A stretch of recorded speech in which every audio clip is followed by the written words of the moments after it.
कुहासे से ढकी कुरुक्षेत्र की भूमि पर रक्त बह रहा था। हर दिशा से कर्राहों की आवाजें आ रही थी। घायल दुर्योधन अपने जीवन की अंतिम सांसें लेते हुए अधमरी आवाज में अपने सबसे प्रिय मित्र को बुलाता है। अश्वत्थामा, मेरे मित्र, हमारा वंश समाप्त हो रहा है, हम हार चुके हैं। यह सुनते ही अश्वत्थामा की आंखों में रक्त उतर आता है। वह कांपती आवाज में कहता है, दुर्योधन, अभी युद्ध समाप्त नहीं हुआ। जब तक मेरा शौर्य जीवित है, पांडव चैन से नहीं सो सकते। इस अन्याय का बदला लिया जाएगा। दुर्योधन धीरे से मुस्कुराता है, मानो भविष्य को पहचान गया हो। बदला केवल एक युग को जला सकता है। क्या तू जानता है, तेरा यह अग्निपथ तुझे कहाँ ले जाएगा? अश्वत्थामा की आंखें जल उठती हैं।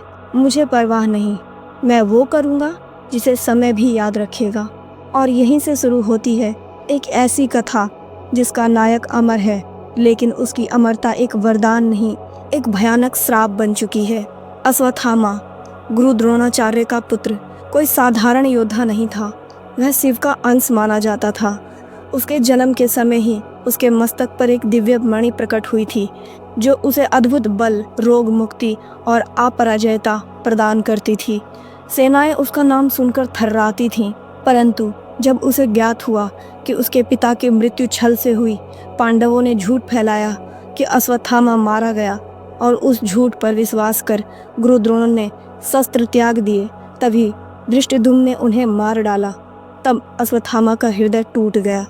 उस रात वह प्रतिशोध की ज्वाला में जलता हुआ पांडवों के शिविर में घुसा और 5 उप पांडवों अर्जुन और द्रौपदी के पुत्रों की हत्या कर दी।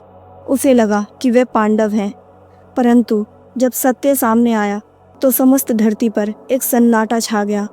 उसे पकड़ा गया, रोती हुई द्रौपदी के सामने लाया गया। एक माँ जो अपने बच्चों की जली हुई लाशें देख रही थी, फिर भी उसने अपने हृदय को कठोर कर अश्वत्थामा को क्षमा कर दिया। लेकिन श्री कृष्ण ने नहीं किया। वे जानते थे अधर्म का न्याय केवल क्षमा से नहीं होता। और तब श्री कृष्ण ने अश्वत्थामा को एक ऐसा श्राप दिया जिसे सुनकर समय भी थम जाए। तू अमर होगा, हजारों वर्षों तक इसी पृथ्वी पर जीवित रहेगा, पर तेरी अमरता एक पीड़ा होगी। तेरे शरीर से मवाद निकलेगा, घाव नहीं भरेंगे।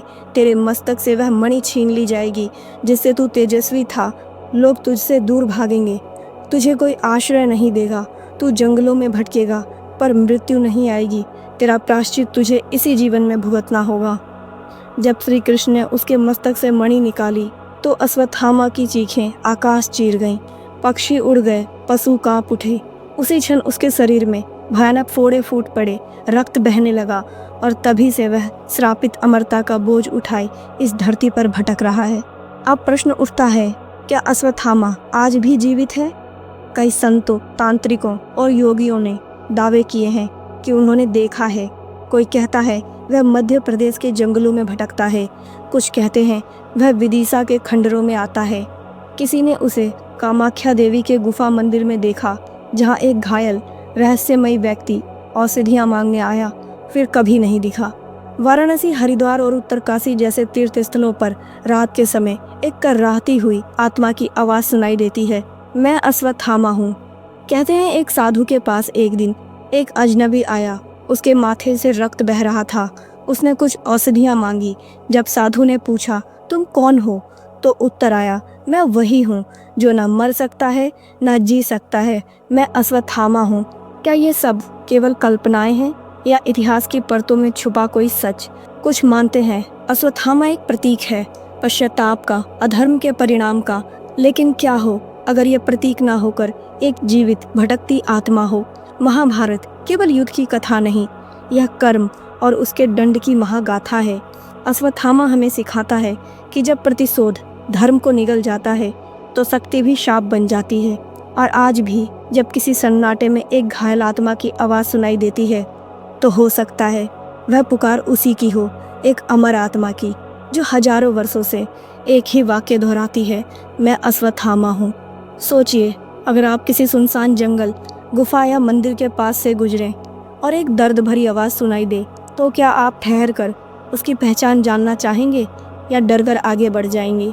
यही है भारत की कथाओं का रहस्य, जहाँ हर कहानी केवल कहानी नहीं एक चेतावनी होती है। अगर आपको ये वीडियो पसंद आई हो तो मेरे YouTube चैनल को सब्सक्राइब करें, वीडियो को लाइक करें और कमेंट में बताएं क्या आप अश्वत्थामा की मौजूदगी पर विश्वास करते हैं। फिर मिलेंगे एक और रहस्य के साथ। तब तक याद रखिए, कभी कभी कुछ कथाएं सच से भी ज़्यादा डरावनी होती है। धन्यवाद।